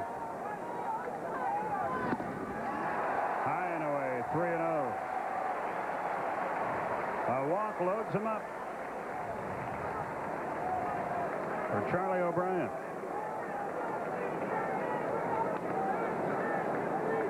Charlie has moved off the on-deck circle. He did this when he was with us, too, sort of sneaking over to get a peek at what Nagel is throwing. 3-0. Will they turn Santiago loose? Yes, they will, and he fouled it off. See, even 3-0, Nagel didn't give in to him. Put it in a good spot. See where the on-deck circle is there? That is closer to being behind home plate than any place else in baseball. And I wonder if Charlie O'Brien might have had a little to do with that. Stay in the on-deck circle, but where you are, you can get a good line, a good angle at what the pitcher's throwing. Look at him now. He just keeps sneaking over there a little bit to get a better look. Catchers are like that. The gamesmanship. 3-1 the count, the stretch. Now the pitch. Swung and missed. He's run it full, 3-2. Now a decision for Cito Gaston. He's got runners at first and second. Carter at second, 3 out of 5 in stolen bases. Sprague 0 for 1. Do you send him? Probably not down by 3. Down by 1, maybe. Down by 2, maybe. But probably not down by 3. Let's see how Cito plays it here. Not running. Strike 3 call. He came in on him again. Same pitch that Santiago was called out on last time. And what a comeback by Denny Nagel, down 3-0 in the count. That is only his second strikeout. Santiago both times. Well, he stayed away, and then finally came in. Got no argument here. There's that tailing fastball. If it was high enough, and it looks like it was. See, I think that's a hitter thinking, okay, I can get us a couple runs if I can hit it to right center field. He's never throwing me inside, and then all of a sudden it was on him. Charlie's 0 for 2. Outside, 1 ball, no strikes. The shortstop, Alex Gonzalez, is next.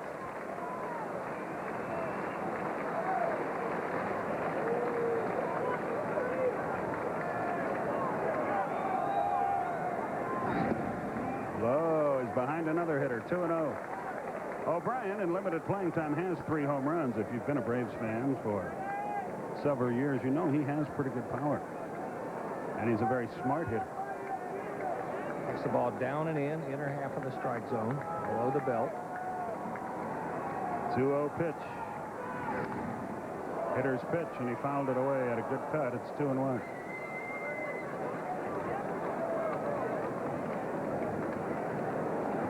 Charlie a little bit upset with himself, I think. He had a pretty good pitch to hit, he feels.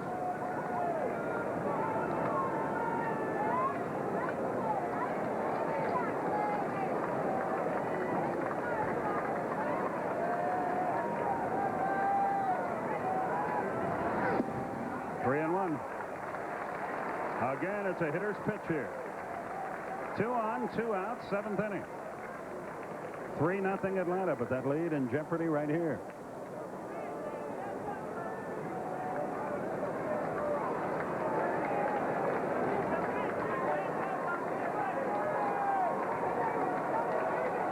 The 3-1. Drilled center field. Back goes Lofton. Back goes Lofton near the track. The inning is over. Boy, if he pulls that ball, he's in business. But he could not, and the inning comes to a close. 14 fly ball outs for Nagel at the end of 7. 3-0 Atlanta.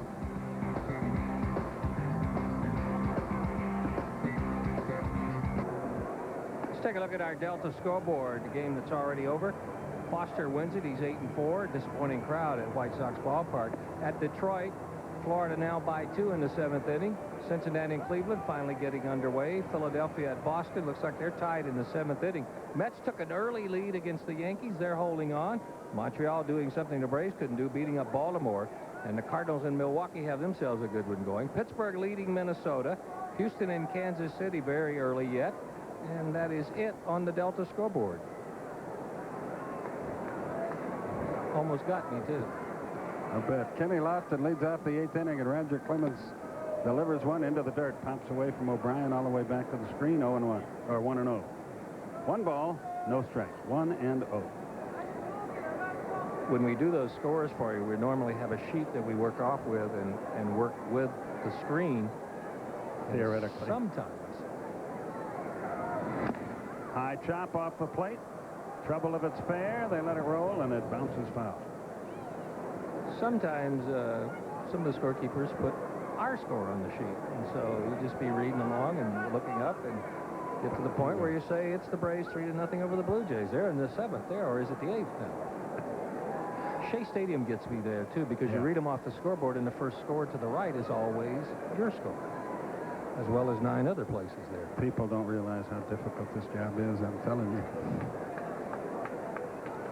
1-1 the count. Ground ball up the middle. There's a start. Lofton a solid hit. And a fast runner aboard for Atlanta. Nice adjustment by Kenny Lofton, too, because Clemens has been keeping the ball right in on his hands. Got the hands through, got the head of the bat out front, base hit up the middle. A bit of an inside-out swing. They want it back in there. The inside-out swing. And Michael Tucker is the batter. Tucker, Lockhart, and Chipper Jones now have a chance to do further damage for Atlanta. Clemens is a guy that's going straight to the Hall of Fame 5 years after his career is over. How many games has he won? A little over 200. Yeah, it's a 203, 204, 203. He won his 200th back in the middle of May. So as great as he is, he's won 121 games less than you. I don't want to ask you to say anything, but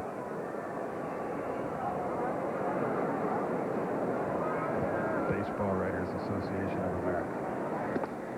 Fastball outside. 2-0. If they'd make their votes public, I don't think anybody could complain, but they don't. 2 balls, no strikes.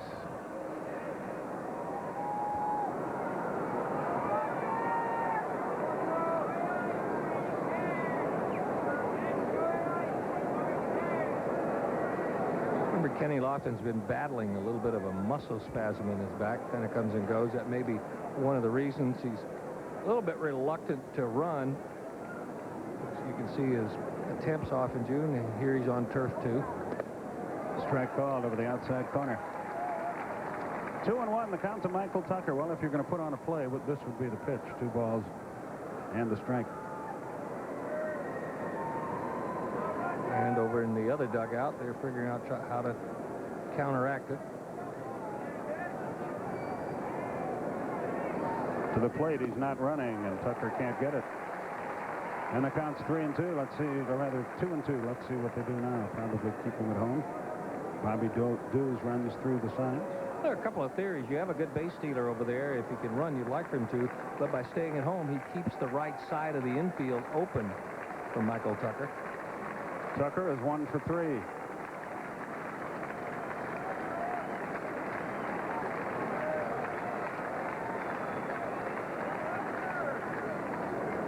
He broke contact with the rubber, then bluffed toward first. That is legal. Greg Maddux, Luis Andujar tomorrow, John Smoltz, Woody Williams on Wednesday, then an off day in Philadelphia. And a weekend series there. Runner does go, and a fly ball to center. Tucker is retired, and Lofton sprints back to first. So there's 1 out in the 8th inning. Here's Keith Lockhart. He's 0 for 3. He's hit the ball hard a couple of times, but has nothing to show for it.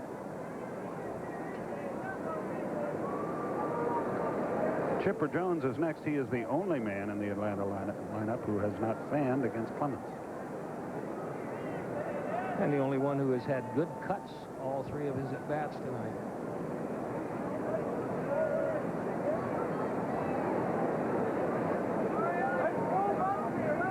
That's not his best move, folks. Trust me.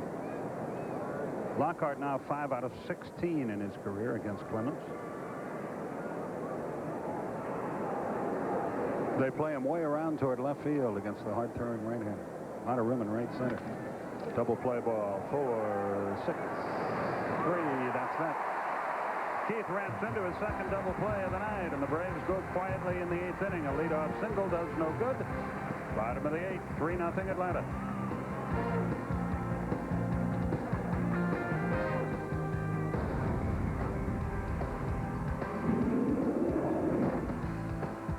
We rejoin you here as we go to the bottom of the 8th. Alex Gonzalez will lead it off. Gonzalez, Garcia, and Nixon, the first 3.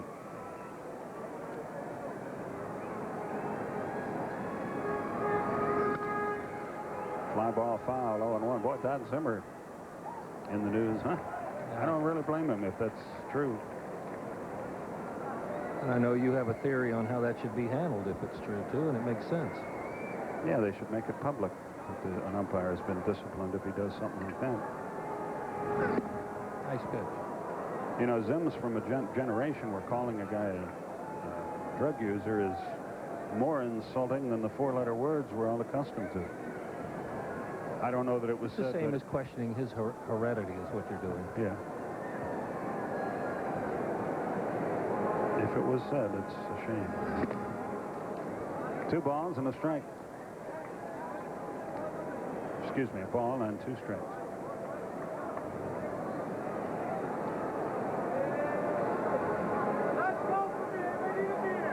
Denny Nagel goes to work. He got him. Gonzalez is out of there. That's 3 strikeouts for Nagel. That's the first one swinging. Garcia will hit for himself. He's 1 for 2.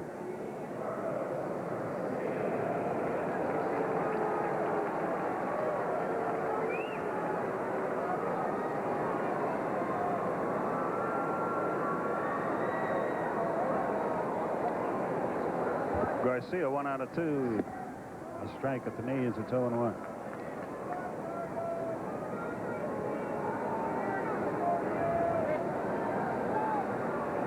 The Mets have increased their lead to 5-0 over the Yanks. Garcia fouls it back.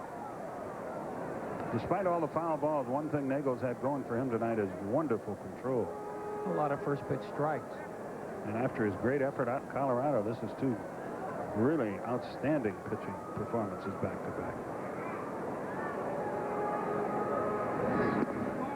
Didn't miss by much there. See, that's another pitch that would not have been out of the old school. Normally, you were told, don't ever throw an 0-2 changeup. Any pitch is a good pitch if you put it in a good spot. That's going to get down for a hit. So Garcia, hitting 184 coming into the game, is the only guy having any luck. He's 2 out of 3. And he's gotten a couple of pitches down and in. Twice Nagel has tried to come in. You can do that above the hands or above the belt. But this one, he set it up with an 0-2 changeup away to bust the fastball in, but had a lot of the plate and about knee-high. Otis Nixon will stand in. They begin to stir in the Atlanta bullpen.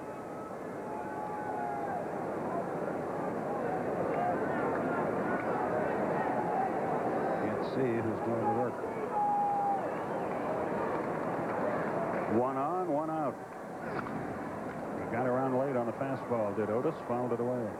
He's flied to center, grounded to short, line to right. He has stolen 28 bases again in 33 attempts. Alan Embry, Mike Bilecki, we understand, are those who will tune up in the bullpen. Snap throw, guys. Boy, you don't want to get picked off here. That move has been very successful. 2 reasons for picking guys off, but to drive them back. And I think, I don't know how you feel about it, it is more effective if it's your first move over there, because they're waiting for you to come set and then show them part of a delivery.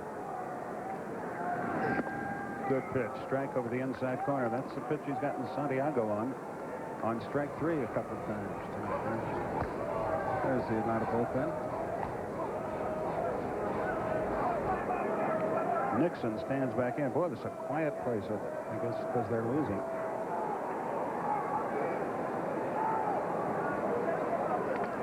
Ground ball. Lemke had to go to second, got the out there. Nagel was slow getting off the mound. Plesko had broken for the ball, showing that he hadn't played much first base lately. And a great play by Lemke. His throw was not great, but Blauser did a good job. Believe me, it's the only play he had. A gamble, risky play, Lemke off balance, but he got enough on it, and Blauser doing his best first baseman's imitation, a little toe dance. Nagel a left-hander, so when he follows through, his momentum is going to carry him to the third baseline, and then he just a little bit late getting on track. You're right, that was his only option. Yeah, if he doesn't do that, it's first and second. As it is, a runner at first with 2 out for Orlando Merced, who is 0 for 3 on the night. A little low, 1 ball, no strikes.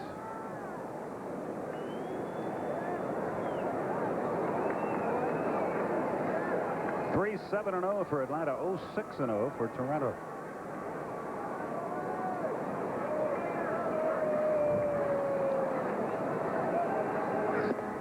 There's a strike right in there. The first lineup card goof came, I think it was Thursday. The Dodgers had both Tom Prince and Mike Piazza catching in their lineup card. Was it before it was turned in? Or? Well, yeah, they just changed it at home plate. Yeah. Piazza became the DH. Easy to do when you're used to doing it one way. High pop left side.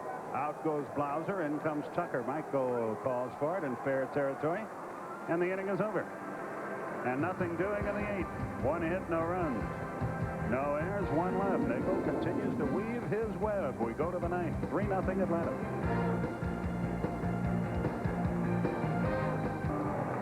Top of the 9th, 3-0. A reminder after the game, stay with TBS as a rich crook hires a masseur to sleep with his wife to prove her infidelity, and that would pretty much do it. Alan Thicke and Michelle Phillips star in Rubdown. Coming up next, right here on the Superstation.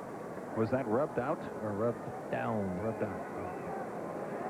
Chipper Jones will lead off the 9th for Atlanta. Pass strike over the outside corner. Looking ahead to the Toronto half of the 9th inning, Carter, Sprague, and Delgado again, the 3, 4, and 5 hitters. On the corner again, 0-2. Hasn't tried to come in on Chipper Jones this time. He's been burned in there twice. Mark Wohlers has begun to throw in the Atlanta bullpen. Went out there again, but too far out and into the dirt. A ball and 2 strikes.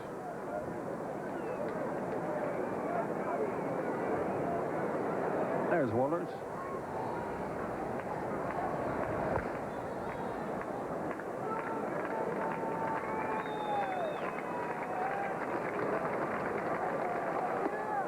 Up and in, 2-2. Eye on Chipper Jones. Normally it works better when you put the talkback button on. It's an interesting Half conversation. a little bit of repartee. The 2-2 pitch. Swung, ground ball to second. Garcia boops it, recovers and throws. Still got him by step, 1 down. Chipper is retired. Here's Ryan Klesko, doubled in a run in the in the second later scored. Just missed a home run. Since then, though, he has struck out twice.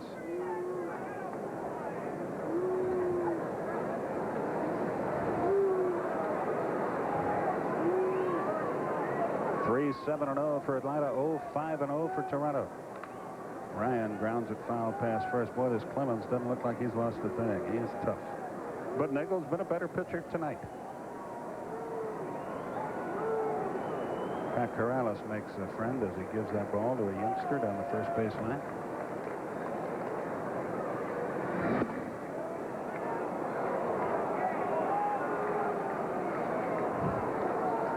Trick a lot of good catchers will use.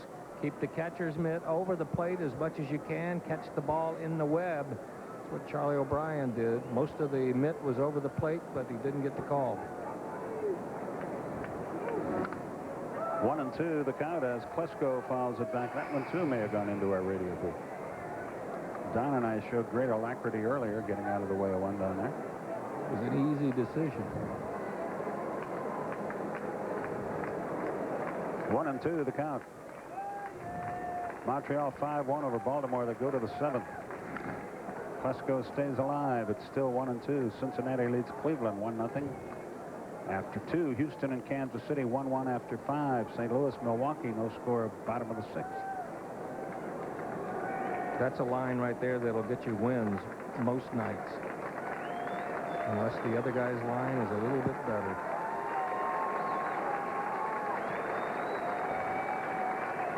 Clemens is ready. So's Klesko. Strike call. Fastball outside corner. Ryan argues, but from up here, it looked like a pretty good pitch. Had plenty of the plate, and I'm sure he knew that. His only question was it too high? This is a good look at an American League strike. Right above the belt. Pretty good chance in the National League that would have been called high. See from this angle? Right at the top of the belt. Shouldn't be any argument on that one. Clemens now with 105 strikeouts on the year.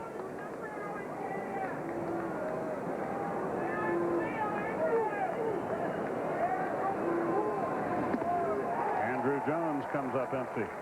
That gives him 2,695 strikeouts in his career. Andrew has the hat trick tonight. 3 at-bats, 3 strikeouts. And a broken back grounder that Sprague makes a good play on. Long throw. He'll never get him infield. So Andrew gets a hit to keep the inning going, and Javi Lopez the batter. Pretty much got no chance here, but once you learn to play on turf, what you also realize, your chances are better if you can skip that over there. Maybe if he could have gotten a little more on it. Maybe a 1-bouncer he had a shot. Here's Javi. He extended his hitting streak with a single in the 2nd, was hit by a pitch in the 4th, struck out in the 7th. Good speed at first base with 2 out. When they throw over, they think that Andrew might be running. He is 10 out of 15 in the stolen base department. Javi up to 313 now, 12 homers, 36 RBI. If you're thinking about voting for the All-Star team, I think he's a guy you might want to vote for. I don't think he's got a chance to win it with Piazza leading everybody, but he's had a heck of a year. There he goes. There's the throw. High. He got in under it. Stolen base, number 11 for Jones. Good throw by Charlie, but just a little high. Strong throw, but about letter high, and that gave him a chance to sneak in under. Good read by Andrew Jones, and one of the things Andrew Jones is getting better at is he makes that quick turn, and he's full tilt about the first step. Throw right on the money, but the jump, the difference. Now a base hit would plate an insurance run if it gets to the outfield the way he can run.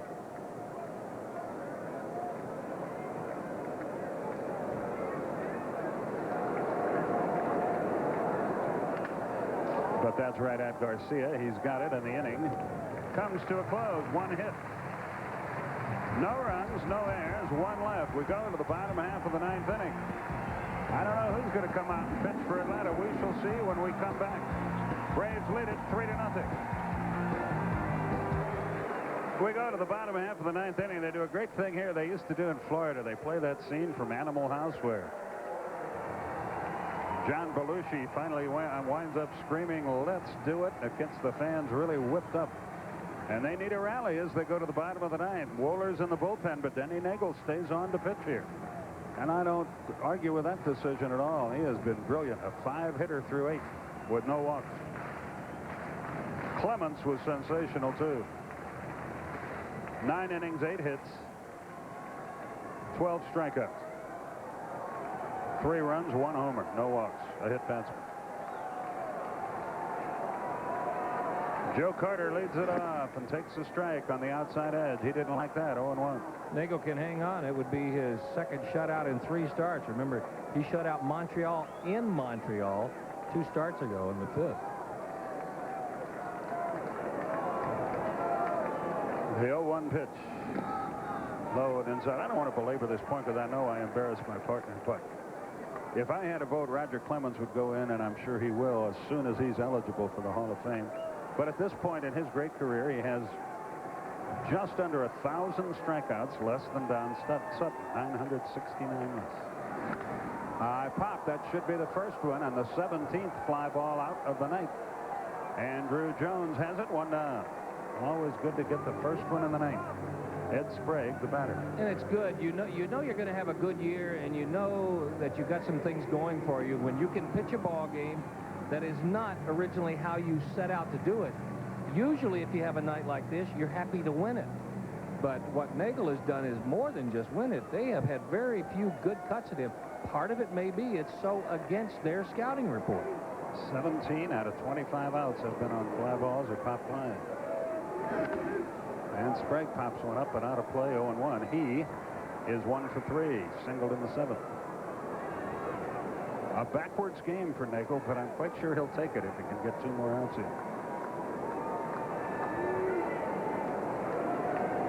By the way, these guys released Ruben Sierra today. On the corner, 0-2. Nagel looks for his first complete game. Rather, his second complete game and a second shutout of the year. He's got to get 2 more outs. He's got to get 1 more out. There's that pitch on the inside corner again. Sprague is going to argue again, but he's out of there. 2 down. 4 times, 4 perfect times. Sprague's gone. Cito Gaston comes to make sure he doesn't get suspended.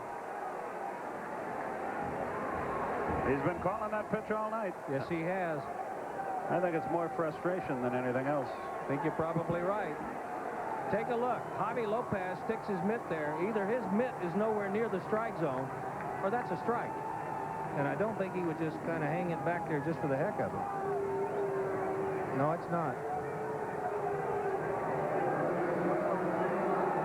And we can't get involved in that because we're not allowed to go to any farms while we're in Canada. So. So we're out here, and Carlos Delgado will be the batter.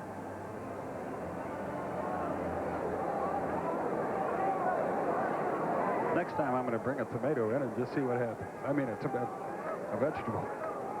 That kind of tomato. Here's Delgado. I'd rather you didn't. The pitch. Swung and missed. It's 0-1.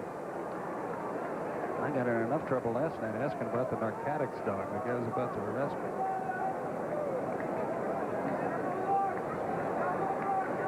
The 0-1 pitch. Popped up. That should do it if it stays in play.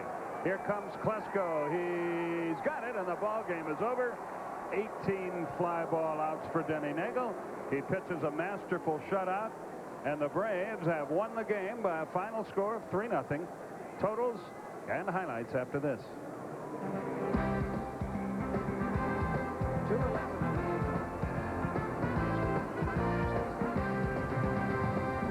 Our AutoZone player of the game, and rightly so. What a great night he had.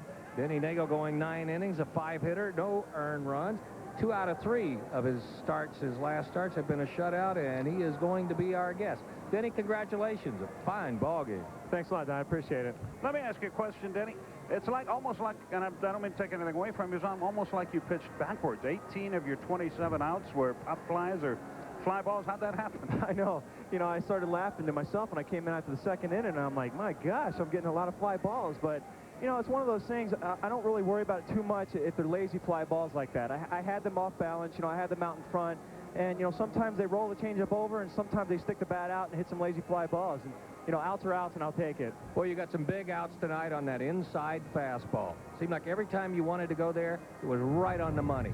Yeah, it's funny, too, Don, because yesterday when I was charting, I heard you make the comment about Glab, how, you know, he obviously Glab does that so well. He works away, and then he comes in when he has to. And I heard you make the comment that, you know, I've been doing that lately, too, and kind of stuck that in my head, and I was thinking about that tonight. And in fact, after about the second inning, Leo told me that, you know, hey, Denny, don't forget, let's work both sides of the plate. And I told him, I said, Leo, you know, hopefully I'm setting him up the first couple times around that late in the game I'll be able to lock him up in. And sure enough, it came in big for me tonight. What's it like pitching in this place? Is it fun? Well, obviously you had a good time, but is it a fun experience? Is it easy here?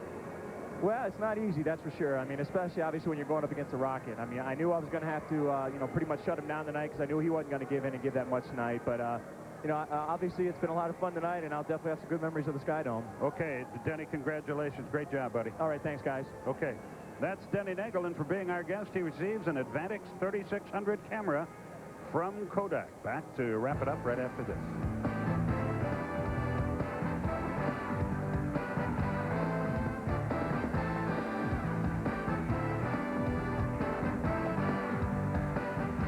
Braves Baseball, brought to you by Aflac, helping to fill the gaps left by your regular insurance.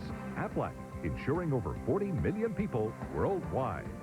By the 62,000 professionals at Delta Airlines, who proudly put you on top of the world. And by AutoZone, the best parts in auto parts.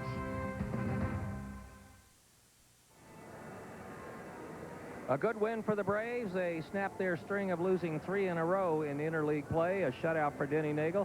The totals: 3 runs, 8 hits, airless ball with 4 stranded for the Braves.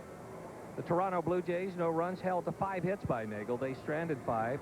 Nagel, as you see, wins his 10th. That puts him second in the National League. Roger Clemens only his second loss. Only 1 home run in the ballgame. A couple more tidbits for you, too, Skip. That's his 3rd career shutout. All 3 have come up here in Canada. Nagel now 12-4 as a Brave, and the earned run average really dropping. Good outing. Indeed it was, and our next Braves telecast tomorrow at 7:30 against these Blue Jays. Coming up next, America's Funniest Home Videos, and then stay with the Superstation at 10:30. Alan Thicke and Michelle Phillips star in Rubdown right here on TBS. For Don Sutton, Pete Van Wieren, Joe Simpson, our TBS crew, Skip Carey from Skydome. So long, everybody.